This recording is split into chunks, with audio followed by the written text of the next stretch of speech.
Good morning, students. So today I will discuss the next part from the chapter Basic Concepts of Economics. So you see, in the last class we have discussed about the meaning of this economics, what economics, and why do we study economics. Okay, why should we study economics? Now, as I've told that this economics, okay, this word economics has been derived from two Greek words. Okay, first was your oikos. Oikos, that means your family. Okay, and another is your namas. Yes, these two Greek words from where this word economics has been come from, or has been derived. Okay, now oikos means what? Oikos means family or society, and namas means the rule or management. Okay, that means what is the meaning of this word economic? That means the rules, okay, to direct the family or the society, run the family or the society, whatever rules, okay, are needed, or what is the management of running the society or family. That is basically this study matter of, or the meaning of your economics. Okay, so that part we have discussed in the last class. So today I will discuss about the definition of economics. So you see, basically several economists, okay, they have put forwarded many definitions of economics. Okay, so in your book we will discuss about the four definitions of economic that have been put forwarded by different economics. So you see, the definition of economic, the first definition was the wealth definition. Okay, and that the wealth definition, it was given by Adam Smith. Okay, and then the second is your welfare definition, it was given by Alfred Marshall.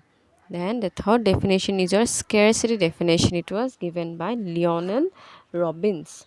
Okay, and the fourth one, that is the growth definition, okay, that is given by your Samuelson and your Northus. Okay, so basically we will learn about these four definitions of economics. Okay, so you see the first definition, that is your wealth definition. Okay, now this wealth definition, it was given by Adam Smith.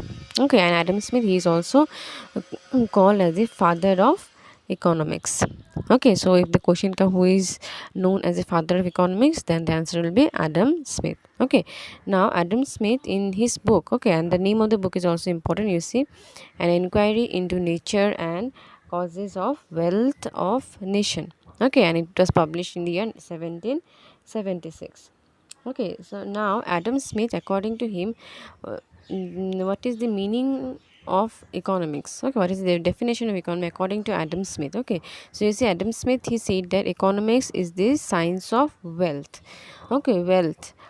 Okay, wealth means what? Hampot যেটো হয়, so economics is the study of wealth. That means if a country, okay, it has more wealth, yes, then more happier that country will be.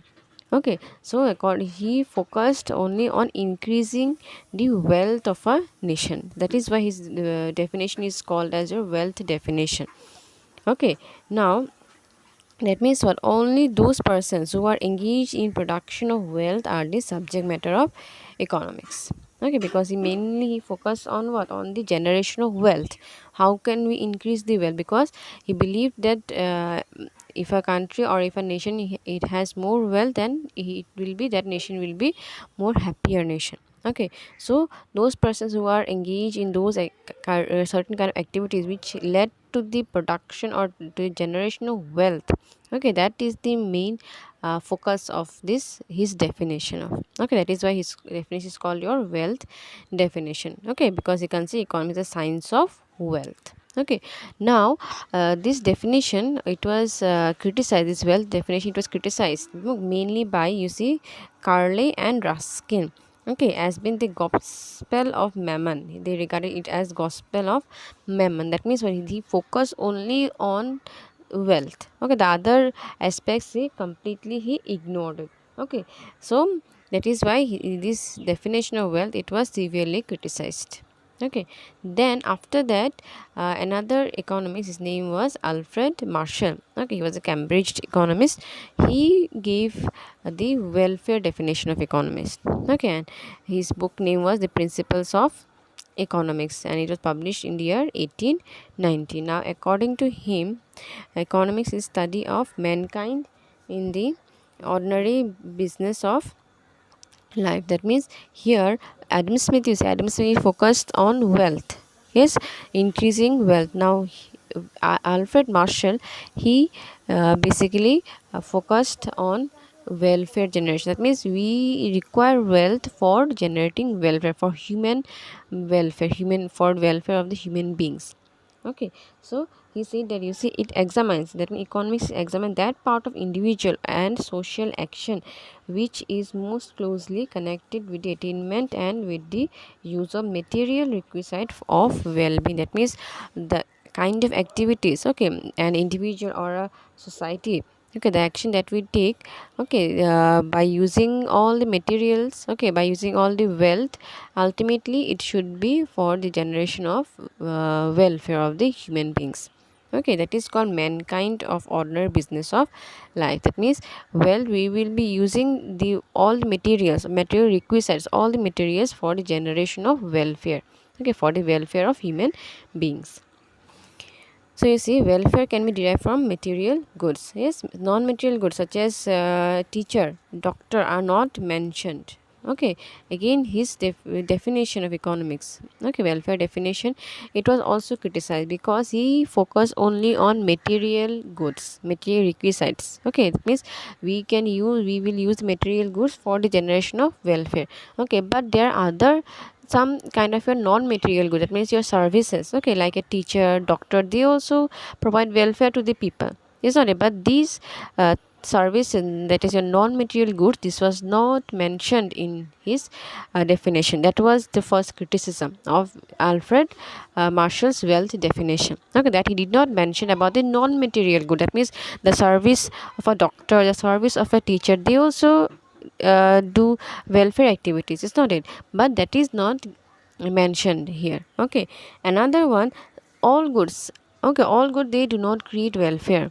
Okay, food, consumer goods, they these good definitely create welfare, but there are also some kind of good which are harmful, they do not create welfare, like you see alcohol, drugs, okay, cigarettes, they are goods, material goods. Okay, material goods means are those goods which you can touch, okay, you can see it, you can touch it, yes. So those material goods, all material goods, they do not lead to generation of welfare of the people. Okay, some goods are also there which may be harmful for human beings, like these alcohol, drugs. Okay, so it was also criticized in his definition. Okay, because he said that all material goods, it creates welfare, but there are some exceptions also, okay, which he did not mention. Then you see the scarcity definition, it was given by your Leonan Robbins. Okay, and his book name was An Essay on the Nature and Significance of Economic Science, and it was published in the year 1932. So these books, the name of the book you remember, and in which year this was published and by whom. Okay, these are very important. So according to him, you see, economics is the science which studies human behavior as a relationship between ends and scarce means which have alternative uses. Now you understand this. Ends means what? Ends means the human wants. Okay, human wants are unlimited. Okay, as soon as one want is satisfied, another want it comes up. Okay, that is, human wants are unlimited. Okay, now scarce, the meaning of scarce is what? The resources we have, okay, the resources we have to satisfy our wants or to satisfy human wants, these are in limited amount. Okay, that is the meaning of scarce.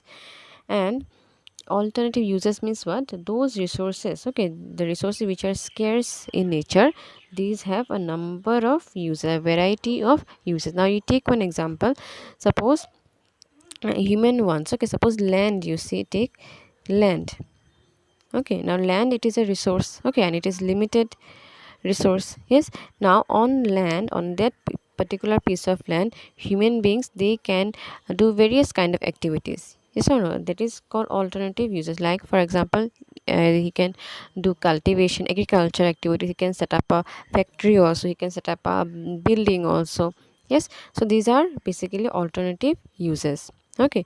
So land, it is a resource which is limited, and the number of uses. Okay, that land can be uh, used. Okay, variety of purpose that particular land can be used for. It can be used for cultivation.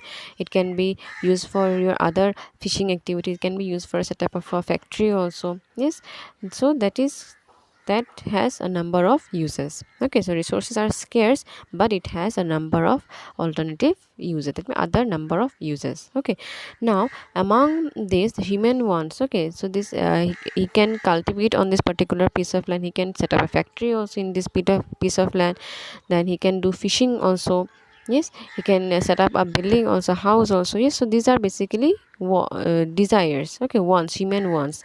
Now out of these, because he cannot do all these four kind of activity at the same particular time, so he will have to make a choice. Okay, whether he will do cultivation, whether he will do set up a factory, whether he will uh, set up a building. Okay, so he will make a choice. So that is, you see, it gives rise to the economic problem, or the problem of choice. Okay, that because the resource is limited, land is limited. Yes, and on that particular land he cannot do all the activity at the same time, so he will have to make a choice. That is called your economic problem, or the problem of choice. Another example you take, suppose you have one 500 rupee note. Okay, now with that is 500 rupees note is limited resource. Okay, that is your resource, and that is limited amount, and that 500 rupees note you can use it for variety of purpose. Okay, you can use it in many uses. It's not that you can purchase anything, you can go for shopping, you can watch a good movie also. Yes, so this you can do with this 500 rupee no, that is a resource. Okay, limited resource. Now, so your wants are what? Suppose you want to purchase a book, you want to travel somewhere, you want to watch a good movie. These three are your wants. Okay, now with this single 500 rupees note, because it is limited resource, you cannot do all the activities. It's not that means you will have to make a choice. You will have to decide which one of these three. Okay, whether you will purchase a book, whether you will go for watching a good movie, or whether you will go for traveling. Okay, out of these three choices, you will make a decision, you will make a choice. So that is basically called your economic problem. Okay, that means the problem of making a choice. Okay, because our resource, that is here the 500 rupee, it is limited. Yes, we cannot do simultaneously all the we cannot satisfy simultaneously all of our three wants. Okay, that is the definition given by Leon and Robin. That is your scarcity definition. Now he basically focus on scarcity, not on the growth or development. Okay, so that was again criticized by other economists. Okay, because he did not focus on economic development, rather he focused only on how to make a choice, the problem of choices. So that way another definition it came up, that is your growth definition. It was given by your Samuelson and Nordhaus. Okay, so you see this definition. Okay, it combines Samuelson and Nordhaus. They combine scarcity, that was given by the earlier definition, that is Alfred Marshall, Lionel Robbins. Okay, the scarcity definition, and with efficiency, that means they focus on efficient use of the resources for the growth or economic development. Okay, so you see here, accepting the reality of existence of scarcity, the efficient use, efficient use of resources by the society to produce valuable commodities from the subject matter of economy. That means we will use our resources, those are scarce. Okay, resources which are scarce in limited in amount, for producing valuable commodities. Okay, that is the main subject matter of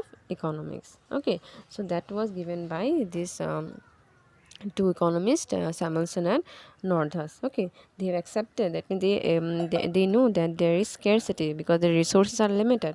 Okay, and that is why we should make efficient use. Okay, properly, no wastage. Okay, efficient use of the resources to produce valuable commodities. Okay, so that economy can develop.